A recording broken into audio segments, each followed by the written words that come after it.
of that, Kristian? Oh look, England were exceptionally good. Sometimes you've got to sit back and applaud some of those tries, and they come up with some exceptional tries. They played exceptionally well every time, as they've done all series. Every time we had our opportunities, they did a really good job of scrambling, and we didn't deserve that scoreline. If you look at the effort that was put in, and I'm really proud of our guys from that point of view. I thought we turned up with a great attitude. We showed that in the first set. You always get a bit of an indication of where your team's at in the first set, and so I thought we turned up with a great attitude. I thought we showed that attitude and some real fight throughout the whole game. And when the score looked like it could have blown out, we hung in, we saved some tries, we kept trying, we kept defending for our lives, and kept trying to find points. And as I said, England deserve enormous credit. They played terrifically well. They were really strong tonight, and sometimes you don't get what you deserve, and that was a bit of an example tonight. But full credit to England. Without wishing to try and make you make excuses, how influential have the conditions been over the last 3 weeks? Because they haven't been very kind, have they, any of the 3 tests? No, look, they haven't been, but that's part of the challenge of coming over here. And, when you sign up to come and play a 3-game series over here in autumn, then you know that it's probably going to be cold, it's probably going to be wet, and you've got to. It's why we came over here. We wanted the challenge. The easy thing for us to do would have been to stay at home and play in the Pacific Championships, and we had that option. It was the easy option. We put our necks out to come over here, and we knew that it'd be good for us in terms of the challenge and in terms of how many young blokes that we've got in the team that are only going to grow from this experience. And we also had in the back of our minds wanting to help out England football a little bit, and it needs a little bit of help at the moment. Everyone can see that, and we certainly wanted to make sure we played our part. And the conditions and being refereed a little bit different and all those sorts of things, yes, they're a challenge, but again, they're all part of the challenge and something we're very aware of. Kristian, you missed a lot of boys, Tamalolo, Takeo Huma, Tony. Is it a real case of rebuilding now from that 2017 side, and you've got to bring through like Finer today, some of those young guys, and restart a bit? Well, 2019 was a bit of a pinnacle for us, really, wasn't it? We beat Great Britain, we beat Australia, and if you have a look at that squad, I reckon the average age, I'm taking a bit of a guess here, but I reckon it would have been 27 plus. And it was very experienced, it was very hardened, it was guys that know how to play international footy and know what it takes. And some of those names you mentioned, I could rattle off a fair list. Tumalolo, Fafita, Taniela Paseka, Katoni Staggs, Dylan Martinez Lesniak, Daniel Tupou, Sione Katoa. There's some terrific experienced players there that obviously all would have helped us. Because experience helps you in those big games, and experience means that you know what it takes to win those sorts of games. But at the same time, we brought away a group that's got 6 blokes 21 or under. There's 2 guys in this squad that won't be playing in a World Cup, and everyone else, if they're playing well enough, most likely will be. And we're only going to get better for it. And when you're debuting 8 players, and you're debuting guys like Latu Fainu, Siwa Wong, young Junior Tupou, they're all young men. They're only going to get better, and they're going to learn a hell of a lot from this experience. And let's not forget that our halfback is a 19-year-old. He's going to learn a hell of a lot from this experience. Our fullback, Tolu Kola, is only a young man as well. So we're on the improve, and there's a terrific group of men there. And one thing I'll say, we're disappointed with the results. We're disappointed to go down 3-0. There's no doubt about that. We're disappointed to lose today. Did end up 26-4, I think. And we're certainly disappointed with that scoreline. But one thing I'm not disappointed with is the way our group of men have come over here. They've prepared. Every training session, including this week, has been outstanding. They've put their footy first. They haven't been on holidays. They've tried their absolute hardest to prepare well. And I think they've put that sort of effort into every game, and I'm very proud of them as a group of men. What will they gain from the experience away from the sporting side? Actually, a lot of them won't have been over here before. They'll come over for 3-4 weeks. What as men do you think they'll experience that they'll gain from this experience? Well, look, I think it's a great experience, and even little things like driving down the M62 and seeing names that you know are related to rugby league, but seeing they're all on one highway sort of thing and how close they are together, and some of the old buildings. We've been in some terrific cities and had great experiences in every city. Liverpool to start, and Manchester. We're in Leeds now, and all of those cities offer plenty of historical sites, and that's great for our young blokes to see.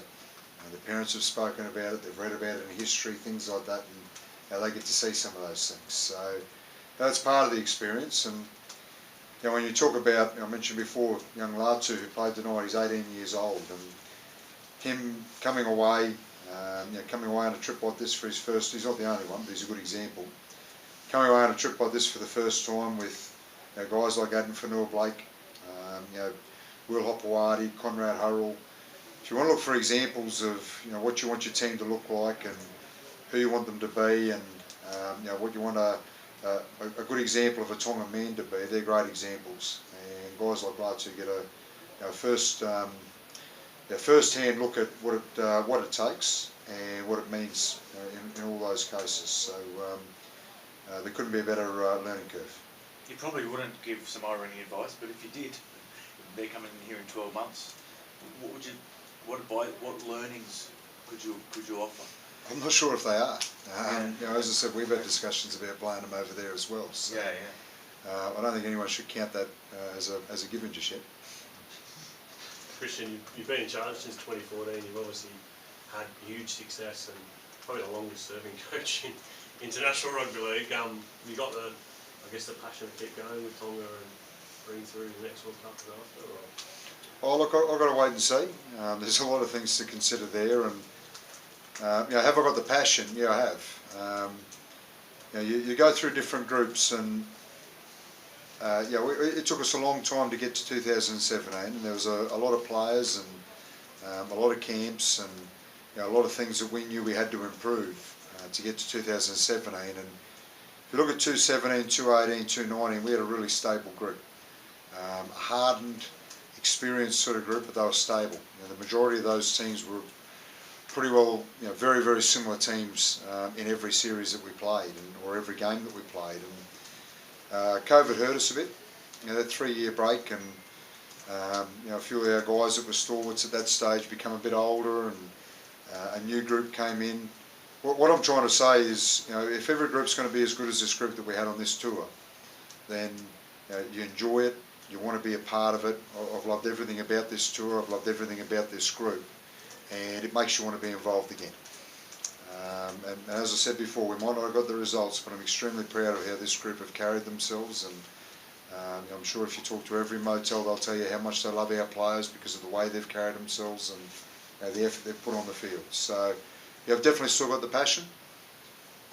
In 12 months' time, I'll be coaching in the NRL, and I've got to figure out and see where it fits and what fits, and there's a lot of things that depends on as well, and what the calendar actually looks like and what games are scheduled is a big part of it. Kristian, before this series began, you said you wanted to get out of it to make your players feel uncomfortable, to sort of make up for a disappointing World Cup campaign. Do you feel you've got all of that out of this tour? Yeah, we have.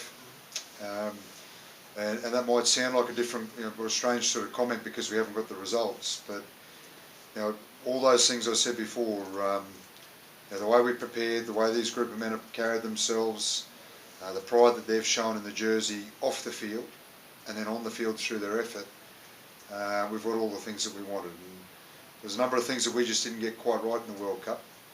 We might have had a more talented or a more experienced side, but we got the result we deserved in the end because we didn't get a number of things right. And as I said before, we probably deserve better results this time because of how hard our blokes have worked, and that's international rugby league. Test series have been off the agenda for quite a while. I mean, this has restarted something globally. Are you hoping that will carry on? Yeah, I am. We need to have an international schedule. There's a different audience that watches international games, and that's on both sides of the world. And it brings a different interest. It brings, as I said, people who don't always watch the NRL or the Super League will come and watch international games because they support England or they support Tonga or whoever that might be. So we do need to make sure that we've got a schedule. We do need to make sure that we've got organised games and meaningful games, and that was a really good thing about this series. It's a meaningful series. It's number 3 and number 5 in the world. That makes it meaningful. I've always said though, we've got to make sure we've got the balance right. 4 or 5 games at the end of every year just doesn't work. 2 or 3 does, and that's a fine balance on how we keep growing the game through international football. But we've got to have the support of the clubs, and you only do that if we get the balance right. For your players, I mean, when the competition was announced down under, was it difficult for the players to think we're going to England, or would they always focus on coming to England? Now look, Tonga, we run things a little bit different to probably every other nation, and again, if I go back to sort of the early years, we had to make sure we had to earn trust with players. What wasn't there first was players didn't want to play for Tonga because they didn't trust what they were coming into, and I learned that very early and made sure that we gave them what they needed when they came into camp, so that there was a real trust. And if a player was going to commit to playing for Tonga, and remember there's a massive sacrifice there, all of our players are eligible for both Australia and New Zealand. You can't play in the NRL if you're not eligible for Australia and New Zealand. It's as simple as that. Even guys like Conrad and Ali who were born in Tonga. And, we had to earn the trust there, and we had to give the players something that they knew when they came into camp. It was going to be professional. They were going to be able to play their best footy, but they also needed a schedule that meant that they had something to play for as well. And that's what we've made sure we've tried to give them. And as long as we keep giving that, then the players will keep putting their hand up and playing for Tonga and making that sacrifice. And that's something we can all be really proud of. As far as 12 months' time and assumptions, one which you mentioned earlier about Samoa, the other assumption is that you'll be playing in the Pacific Championship. That's not nailed on either? That's not determined? I don't think the Pacific Championship in terms of what it exactly looks like is completely nailed on just yet. But my intention there is, I don't want to speak out of school here, my intention here is that when I get back to Australia, I'll be in contact with people in the NRL and people who are now making themselves more involved in International Rugby League, and try and find out what that might look like, and then we'll figure out what our involvement is from there. So Kristian, just lastly, I don't suppose you've seen the highlights from this morning's game, Australia-New Zealand. Does that sort of result give hope to the rest of the world, I suppose, in that Australia aren't quite invincible? Oh look, they've never been invincible. We beat them in 2019. So, you know that you're playing a very good side, and you've got to play extremely well when you play Australia or New Zealand, or England for that matter. Now that's why the 3 nations have been the 3 strongest nations in the world for a very long time. That's why they're the 3 Tier 1 nations, and the rest of us are still trying to catch up. We're getting closer and closer. I've said before, we wouldn't have dreamed of being on this stage and having 3 games in England and even playing England 5 or 6 years ago. We're advancing, we're getting better, we're getting closer. And in 4 or 5, whenever the next one of these tours is, or whether England come over to our shores, whatever happens, I've got no doubt that we're going to be a little bit closer again. Along similar lines, you mentioned sort of England, Australia, New Zealand, 1, 2, 3. On what you've seen in this series, how much closer, if any, do you think England have got or are at the moment to Australia and New Zealand?